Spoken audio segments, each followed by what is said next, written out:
હમણાં થોડા સમય પહેલા જીપીએસસી ના સિલેબસમાં બદલાવ કરવામાં આવ્યો. બદલાવ શું કરવામાં આવ્યો? અરે થોપી બેસાડવામાં આવ્યો. ફક્ત 2 મહિના 3 મહિનાના સમયગાળામાં નવો સિલેબસ લાવી અને વિદ્યાર્થીઓને થોપી બેસાડવામાં આવે છે કે નવા સિલેબસ પ્રમાણે તમારે પ્રિલિમ અને મેન્સ આપવી પડશે. જીપીએસસી માં એવા સુધારાવાદી પગલા લઈ અને ક્યાંક ને ક્યાંક કહી શકાય કે જીપીએસસી નું અને પોતાનું નામ સારું કરવા માટેના પ્રયત્નો કરી રહ્યા હતા. પરંતુ ક્યાંક ને ક્યાંક જોતા એવું લાગે છે કે આ સુધારવાદી પગલાની જગ્યાએ ક્યાંક ને ક્યાંક વિદ્યાર્થીઓનું આમાં અહિત થઈ રહ્યું છે. આમાં કરવા જતા ફાયદો પરંતુ વધારે પડતું નુકસાન થઈ રહ્યું છે.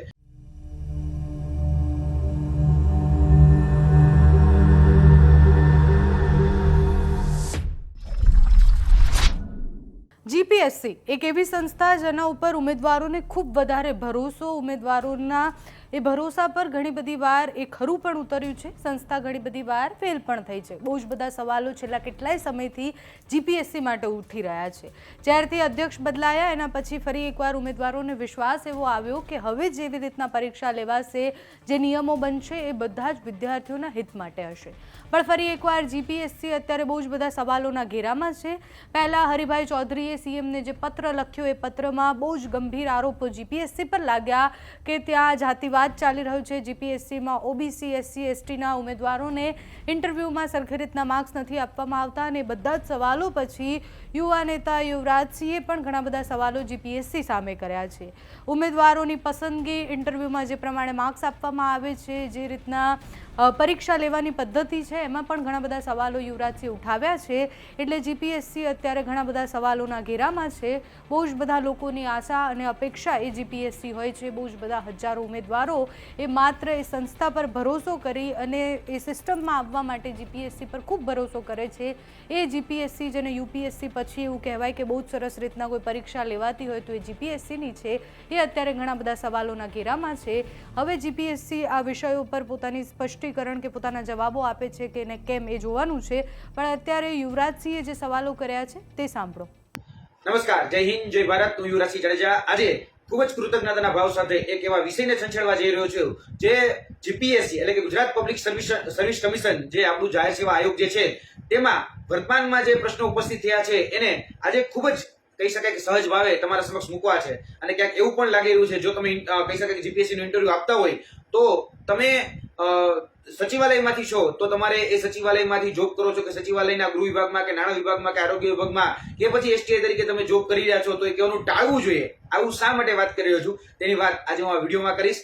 આ વિડીયોની શરૂઆત કરતા પહેલા એક સ્પષ્ટતા કરી દઉં કે આજનો જે વિડીયો છે એમાં અમારો વિરોધ એ કોઈ પણ વ્યક્તિગત નથી. આજે અમારો જે વિરોધ છે એ ફક્ત ને ફક્ત વિષય કેન્દ્રીય છે. અમારો વિરોધ એ નીતિ કેન્દ્રીય છે અને અમારે કોઈ પણ વ્યક્તિ સાથે ક્યાંય પણ કહી શકાય કે રાગ દ્વેષ કે પૂર્વાગ્રહ નથી. અમારે કોઈ પણ વ્યક્તિની ઇન્ટિગ્રિટી એટલે કે નીતિ નિયત દાનત માં જરા પણ સંદેહ કે શંકા નથી.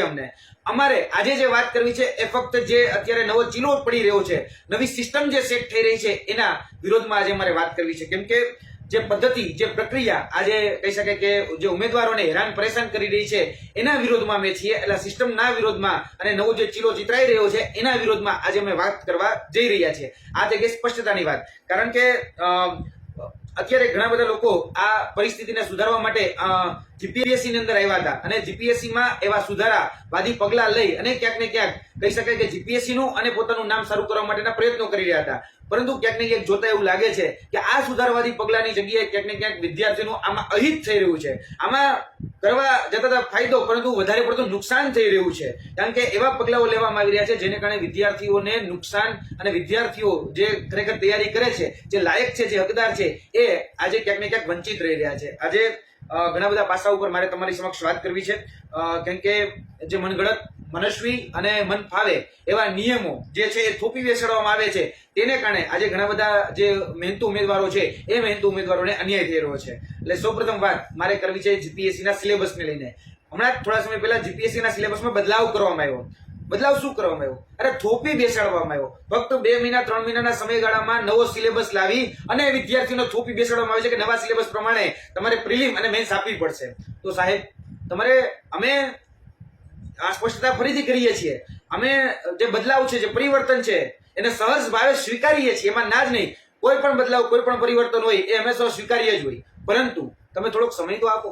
તમે સીધા જ થોપી બેસાડો છો એ કેટલું યોગ્ય છે? આજે જે વ્યક્તિ જૂના સિલેબસને લઈને સતત તનતોડ મહેનત કરતો હોય અને આજે તમે નવો સિલેબસ સીધો થોપી બેસાડો એ વ્યાજબી વાત નથી. તો તમારે નવો સિલેબસ લાવો તો ખરેખર વિદ્યાર્થીઓને તમારે સમય આપવાની જરૂર હતી. તમે બિલકુલ વિદ્યાર્થીઓને આમાં સમય આપ્યો નથી. જો વિદ્યાર્થીઓને સમય આપ્યો હોત અથવા તો કહી દીધું કે ભાઈ નવા આરઆર અથવા તો નવો સિલેબસ એ 1 વર્ષ પછી આપણે ઇમ્પ્લિમેન્ટ કરીશું, આપણે એટલે કે અમલીકરણ કરીશું, તો વિદ્યાર્થીઓને તો સમય મળી જાય. આમાં તો સીધા જ વિદ્યાર્થીઓને કહેવાય કે ઊંઘતા ઝડપી લીધા એ પ્રકારનો ઘાટ એ ઘડાણો છે. એટલે એક નવો સિલેબસને લઈને વિદ્યાર્થીઓની જે અસમંજસતા છે, વિદ્યાર્થીઓની મૂંઝવણ જે છે એ અમારી સામે આવી છે અને અમે ઈચ્છીએ છીએ કે આનું કંઈક નિરાકરણ આવે. થોડોક સમય આપવાની જરૂર હતી, એ સમય એ આપના દ્વારા આપવામાં નથી આવ્યો.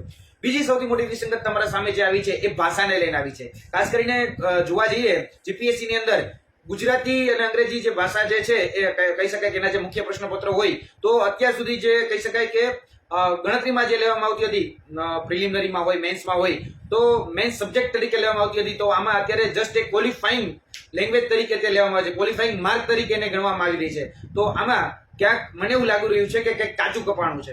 કેમ કે જોવા જઈએ તો હમણાં થોડા દિવસ પહેલા આપણા ગુજરાતના જ માનનીય મુખ્યમંત્રી આદરણીય ભૂપેન્દ્રભાઈ પટેલ એ ગુજરાતી ભાષાને પ્રાધાન્ય મળે, ગુજરાતી ભાષાને પ્રભુત્વ વધે અને અધિકારીઓ પણ ગુજરાતી ભાષા બોલે, એના માટે હમણાં જ તમે જોયું છે જાહેર સ્ટેજ ઉપરથી ક્યાંક ને ક્યાંક જે સામાન્ય જનતા હતી એની સાથે સંવાદ કરી રહ્યા હતા. તો એમાં પણ ગુજરાતી ભાષાનું પ્રભુત્વ વધે એના માટેના પ્રયાસો હતા. ત્યારબાદ જોવા જઈએ ને તો આપણી ગુજરાત છે એની બાજુમાં જ પડોશી રાજ્ય એ મહારાષ્ટ્ર છે. તો ગુજરાતની બાજુમાં મહારાષ્ટ્ર છે, ત્યાં એમપીએસસી કરીને જે પરીક્ષા લેવાય છે, મહારાષ્ટ્ર પબ્લિક સર્વિસ કમિશન, તો એમાં મરાઠી ભાષાને ફરજિયાત કરવામાં આવે છે. આપણી જેમ ગૌણ કરી નાખવામાં નથી આવતું કે આપણી જેમ ક્વોલિફાઈંગ કરી નાખવામાં નથી આવતું, આપણે જસ્ટ ક્વોલિફાઈંગ કરી નાખીએ છીએ. જો મહારાષ્ટ્રમાં મરાઠીને ફરજિયાત કરી નાખવામાં આવતું હોય અને એનું પેપર જો અલગથી પૂછવામાં આવતું હોય તો સમજી શકો છો કે માતૃભાષાને કેટલું પ્રાધાન્ય એ લોકો આપે છે. એ રીતે પોતાના સ્ટેટમાં પોતાની જે પીસીએસ હોય એમાં દરેક વ્યક્તિ એ દરેક ચેરમેન જે હોય એ પોતાની સ્ટેટની જે ભાષા હોય એને પ્રાધાન્ય આપવાનો પ્રયત્ન કરતા હોય છે. પરંતુ આમાં કે ઉલટી ગંગા વહેતી હોય એવું સ્પષ્ટપણે અમને લાગી રહ્યું છે.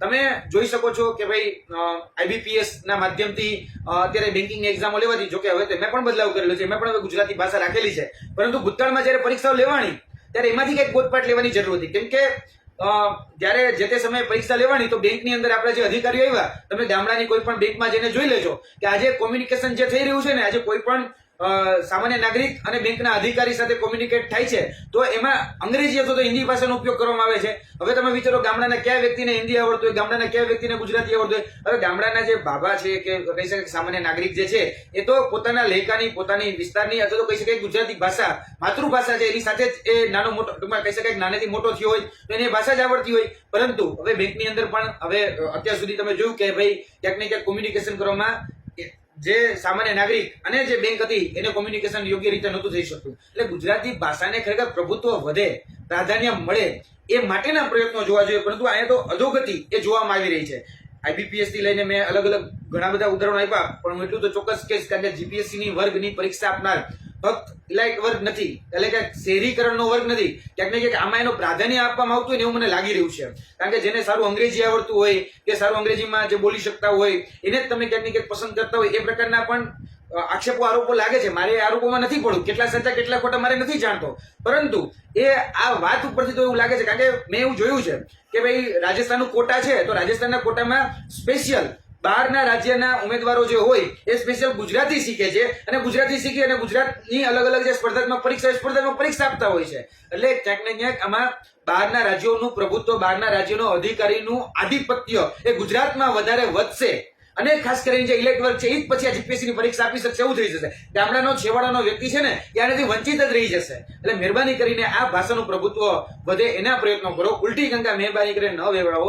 આમાં પ્રયત્નો થાય તો ભાષા જે મુખ્ય પરીક્ષા હોય એમાં કહી શકાય કે એનું પ્રાધાન્ય વધે એવા પ્રયત્નો થવા જોઈએ. આજે ઉલટી ગંગા ચાલી રહી છે એનો અમને વિરોધ છે. મેં પહેલા જ કીધું કે અમારો વિરોધ આજે વ્યક્તિ વિશેષ નથી, અમારો વિરોધ એ નીતિ વિષયક છે અને જે પદ્ધતિ, જે પ્રક્રિયા, જે ઇમ્પ્લિમેન્ટેશન કરવામાં આવી છે ત્યાં છે. એટલે ક્યાંય પણ કોઈ પણ જગ્યાએ અમારે પોઝિટિવ લેવાનો પ્રયત્ન કરો તો મેં માનીશું કે ભાઈ તમારામાં ખરેખર બદલાવ લાવવાની ક્ષમતા છે અને તમે બદલાવ લાવશો તો એ વિદ્યાર્થીઓને જ ફાયદો થશે અને બોર્ડને પણ ફાયદો થશે અને ગુજરાત સરકારને પણ ફાયદો થશે. ગુજરાત સરકારમાં સારા અધિકારીઓ આવશે. ત્યારબાદ તો ઘણા બધા નાના મોટા પ્રશ્નો છે જ જે નીતિ વિષયક છે, જેમાં અમે તમને કદાચ બહુ લાંબુ સજેશન ન આપી શકીએ, પરંતુ તમે જે સહમતિ પત્રક ભરાવો છો તો ભાઈ ઓલરેડી વિદ્યાર્થી જયારે ફોર્મ ભરે છે ત્યારે સહમતિ આપીને જ ફોર્મ ભરે છે, તો ફરીથી સહમતિ પત્રક ભરાવાનો મતલબ શું એવું નથી જાણતો.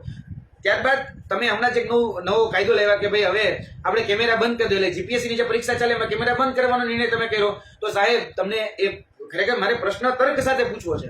તમે એક ઇલેક્ટ્રોનિક મીડિયાના માધ્યમથી એવું કહી રહ્યા હતા, કહી શકાય કે જે ચર્ચા હતી એમાં કે તમે એવું કહેતા હતા કે ભાઈ અમે એવો પ્રયત્ન કરીએ છીએ કે જે કેમેરા છે એચડી છે, એચડી કેમેરાથી પેપર હાઈ રિઝોલ્યુશન કેમેરાને કારણે બહાર જતું રહે છે. પણ તો સાહેબ એ પ્રશ્ન તમને છે, હાઈ રિઝોલ્યુશન જે કેમેરા છે એનાથી પેપર બહાર જતું રહે છે? ના નહીં. પરંતુ સાહેબ શું એનાથી પેપર અંદર આવે છે ખરી? ખરેખર એ પ્રશ્ન મહત્વનો છે. કારણ કે બહાર તમારી સેફટી માટે પોલીસ છે, અંદર તમારા સુપરવાઇઝર છે.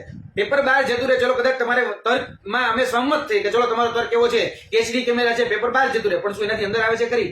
ખરેખર આપણે જે તે સમયે સીસીટીવી લાવ્યા ને ત્યારે એનો હેતુ એવો હતો કે ક્યાંય પણ ચોરી ન થાય અને ચોરી થાય તો પકડી શકાય, એ સીસીટીવી નો હેતુ હતો. તો આજે તો એ સીસીટીવી નો હેતુ હતો ને એમાં પણ તમે આજે કાળું કપડું ઢાંકી અને ક્યાંક ને ક્યાંક અમને એવું લાગી રહ્યું છે કે આ ગેરરીત ઉપર કાળું કપડું ઢકાતું હોય ને એ રીતનો અત્યારે ચિતાર એ રચાઈ રહ્યો છે. તો મહેરબાની કરીને આ સીસીટીવી વાળી જે ગતકડું તમે કર્યું છે એ ગતકડું હવે બંધ કરો તો સારું.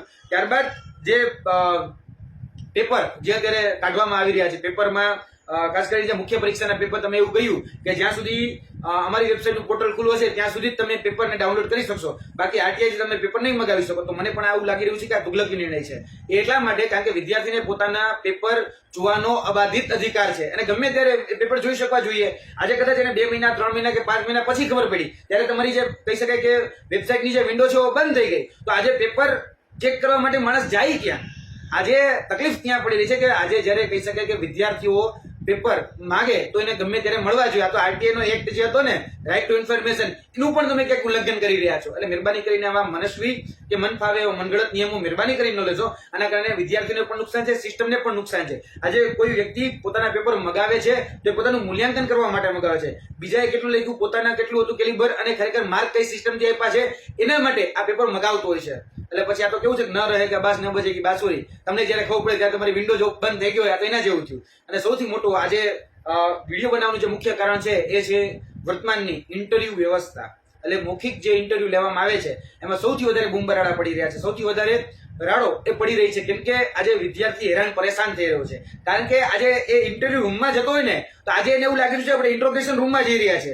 આજે ઉમેદવાર પોતાને આરોપી સમજતો એવું થઈ ગયું છે અને તમે આરોપી સમજાવો છો એવું થઈ ગયું છે. એટલે મહેરબાની કરીને તમને 2 હાથ જોડીને કહેવા માંગીએ છીએ કે તમારો ઇન્ટરવ્યુ રૂમ એ ઇન્ટ્રોગેશન રૂમ નથી અને તમારી પાસે આવતો વ્યક્તિ એ આરોપી નથી, એ ઉમેદવાર છે. તો ઉમેદવારને ઉમેદવાર છે એવું વર્તન કરો. આજે તમે કોઈ પણ આરોપનામું ઘડી દીધું અને સીધું જ એની ઉપર થોપી બેસાડું કે બંધ બેસાડી દેવું તો આ તો કેટલું યોગ્ય? તમારે ખરેખર તમને એવું લાગતું હોય તો તમારે જે પ્રશ્નોનું જે ક્લાસ છે એ વધારવાનો પ્રયત્ન કરો. હવે તો દિવસે દિવસે ક્યાંક પ્રશ્નોનું જે લેવલ, પ્રશ્નોનો જે ગાઢ છે એ પણ ઘટતો જાય છે એવું અમને ખાસ કરીને લાગી રહ્યું છે. કારણ કે જે વ્યક્તિઓ આજે તમારી ઇન્ટિગ્રિટી પર અમને બિલકુલ સંદેહ નથી, જરા પણ શંકા નથી. આજે તમે પાકસા પિરાદાથી આ જીપીએસસી ને કંઈક સારું બનાવવા માટેના પ્રયત્નો કરી રહ્યા છો એમાં ના જ નથી. તમે પ્રમાણિક છો એમાં પણ અમે જરા પણ સંદેહ કરતા નથી. પરંતુ તમે પ્રમાણિક છો એનો મતલબ એવો નથી કે સામેવાળો જે છે અથવા તો તમારી પાસે જે આવનાર વ્યક્તિ છે ચોર છે કે અપ્રમાણિક છે અથવા તો ભ્રષ્ટાચારી છે. આવું તમે સમજી બેસો છો અથવા તો થોપી બેસાડો છો ને ત્યાં અમને વાંધો છે. કારણ કે આવું તમારું માનવું છે. કારણ કે આજે જે વ્યક્તિ તમારી પાસે આવે છે, ઘણી વખત મેં જોયું છે, આજે કોઈ પણ વ્યક્તિ તમારી સામે સચિવાલયમાંથી ઇન્ટરવ્યુ દેવા આવે છે, ખાસ કરીને ગૃહ વિભાગમાંથી કે પછી નાણાં વિભાગમાંથી, તો આજે સીધા જ તમે કહી દો છો કે ભાઈ તમે તો કામચોર છો, તમે સચિવાલયમાં બસ ખાલી પગ ઉપર પગ ચડીને બેસવા માટે જ જાઓ છો. અને આવું પ્રકારનું વર્તન એમની સાથે કરવામાં આવે છે. એટલે આ કેટલી રીતે વ્યાજબી કે કેટલું યોગ્ય એ તમે તમારી જાતને પણ પ્રશ્ન પૂછજો. આજે તમારો કોઈ કહી શકાય કે ભૂતકાળનો ખરાબ અનુભવ હોઈ શકે છે કોઈ ડિપાર્ટમેન્ટને લઈને, તો એ તમારો વ્યક્તિગત અનુભવ છે. એને કારણે વર્તમાનમાં જે વ્યક્તિ તમારી પાસે જે ઇન્ટરવ્યુમાં આવી રહ્યો છે અને એ પણ એવો જ છે એ તમારું માનવું કે સમજવું એ તમારી ભૂલ છે. તો સાહેબ તમારે સમજવું પડશે. કેમ કે આજે તમારી ભૂલના કારણે ભોગવી આજે વિદ્યાર્થી રહ્યો છે. આજે વિદ્યાર્થીઓ સારા સારા માર્ક લાવી અને છતાં પણ ઇન્ટરવ્યુમાં આજે જે કહી શકાય કે જે ક્રાઇટેરિયા સેટ કરવામાં આવે છે અથવા તો જે ગેપ જે છે બરાબર એ સેટ કરવામાં આવે છે એ બહુ મોટા છે, બહુ ભયાવહ છે. તિરાડ નથી, આજે મોટી ખાઈ બનતા જાય છે. આ વેરિએશન બહુ મોટા મોટા આવતા જાય છે. તમે પ્રમાણિક છો એનો મતલબ એવો નથી કે સામેવાળો જે છે એ ચોર છે, સામેવાળો અપ્રમાણિક છે એવું તમારું માનવું કે એવું તમારું સમજવું એ ખોટી રીતિ છે. એવું મહેરબાની કરીને ન કરો. જીપીએસસી નું ઉદાહરણ આપીને વાત કરું છે. હમણાં તમારા દ્વારા જ લેવાયેલી જીપીએસસી ની જે પરીક્ષા હતી એ જીપીએસસી ની પરીક્ષામાં જે ઇન્ટરવ્યુમાં એક વ્યક્તિને 92 માર્ક મળે છે. કઈ વ્યક્તિને? તો કે જીપીએસસી ના કે 47 નંબર કે 20 નંબરની જે જાહેરાત હતી ને તેમાં તમે મુખ્ય પરીક્ષામાં એ જ વ્યક્તિ જે મિસબિહેવિયર કરતું હતું અને તમે એને કહી શકાય કે હાઈકોર્ટ સુધી લઈ ગયા અને તમે એવું કીધું કે ભાઈ આ વ્યક્તિ કોઈ પણ પરીક્ષા આપવાને લાયક નથી. એટલે તમે વિચારો, તમારા આ જે બેવડા માપદંડો છે ને એની સામે અમને વિરોધ છે કે આજે તમે એક એવા વ્યક્તિને જીપીએસસી ના ઇતિહાસના સૌથી હાઈએસ્ટ માર્ક એટલે કે 92 માર્ક આપી રહ્યા છો, એ જ વ્યક્તિ ને તમે એવું કહી રહ્યા છો કે આ વ્યક્તિ મિસબિહેવિયર કરે. એટલે આ કહી શકાય ને કે અત્યારે જે ઇન્ટરવ્યુમાં તમે એવું કહો છો ને કે આ માણસાઈને પારખવાનું અથવા તો પ્રમાણિકતાને પારખવા માટેનો આ ઇન્ટરવ્યુ છે, તો સાહેબ આ માણસાઈ અને પ્રમાણિકતા પારખવામાં આપણે નિષ્ફળ સાબિત થયા છીએ. કારણ કે એ વ્યક્તિને આપણે 92 માર્ક આપી દીધા કે જેને તમારી જ આ સિસ્ટમે એમાં બધા જ લોકો ત્યારે એ પરીક્ષામાં ઉપસ્થિત હતા, પોલીસ પણ હતા, જીપીએસસી ના સભ્ય પણ હતા અને તેની સાથે સાથે ત્યાંના કહી શકાય સુપરવાઇઝર પણ હતા. જે વ્યક્તિ ક્યાંક ને ક્યાંક મુખ્ય પરીક્ષામાં મિસબિહેવ કરતું હતું અને પછી તમે એને પ્રતિબંધિત કર્યા અને એ જ વ્યક્તિને તમે આજે ઇન્ટરવ્યુમાં 92 માર્ક આપો બીજા ઇન્ટરવ્યુમાં, તો એ કેટલું વ્યાજબી છે? એટલે કોઈ પણ પરીક્ષાના પસંદગીનો માધ્યમ એ ફક્ત ઇન્ટરવ્યુ નથી, એ વાત હંમેશા યાદ રાખવી પડશે. કારણ કે આજે તમે કોઈને 10 માર્ક આપી રહ્યા છો, કોઈને તમે 92 માર્ક આપી રહ્યા છો, તો આ કઈ પ્રકારનું વેરિએશન, આ કઈ પ્રકારના, અને 10 માર્ક આપ્યા છે તો એ કઈ પ્રકારે આપ્યા છે, 92 માર્ક આપ્યા છે તો કઈ પ્રકારે કયા માપદંડના આધારે આપ્યા છે, એ મને જાણવું છે. એટલા માટે જાણવું છે. કદાચ તમે એવું માપદંડ એમને કહી દો તો કહી શકાય કે તમે કઈ કઈ બાબતનું ધ્યાનમાં રાખો છો એમને કહી દો, તમે આવતી વખતે વિદ્યાર્થીઓ જે છે એ પ્રકારની તૈયારી કરીને તમારી પાસે આવે. કારણ કે આ 10 માર્ક અને 92 માર્કનું લોજિક અમને નથી સમજાતું. ભૂતકાળમાં એક આપણા કહી શકાય કે જે ભૂતપૂર્વ અધ્યક્ષ હતા ત્યારે એક એસઓપી હતી, વણ લખાયેલા નિયમો હતા, એક સ્ટાન્ડર્ડ ઓપરેટિંગ પ્રોસિજર હતી કે જેના માધ્યમથી માર્ક મળતા હતા. કેવું હતું સ્ટાન્ડર્ડ એસઓપી? તો કે 35 માર્ક બહુ ખરાબ ઇન્ટરવ્યુ જાય છે તો 35 માર્કની આજુબાજુમાં બહુ સારું ઇન્ટરવ્યુ જાય છે તો 65 માર્કની આજુબાજુમાં આ પ્રમાણે માર્ક આપવામાં આવતા હતા. અને મેં જોયું છે કે એ પ્રમાણે માર્ક આપ્યા છે બરાબર. ભૂતકાળના જે પણ ભૂતપૂર્વ ચેરમેન રહી ચૂક્યા એ બધાએ આ સ્ટાન્ડર્ડ ઓપરેટિંગ પ્રોસિજરનો ફોલો કરી અને આ પ્રકારે જે વણ લખાયેલો નિયમ છે, ક્યાંય કોઈ પણ જગ્યાએ લખાયેલો નિયમ નથી, પણ આ પ્રકારે લખાયેલા નિયમમાંથી જે ઇન્ટરવ્યુ લેવામાં આવે તો બધાને ખરેખર સમાનતા જળવાતી હતી. અહીંયા તો ક્યાંક ને ક્યાંક અસમાનતા જળવાય છે, ક્યાંક ને ક્યાંક ભેદભાવ એ જોવામાં આવી રહ્યા છે.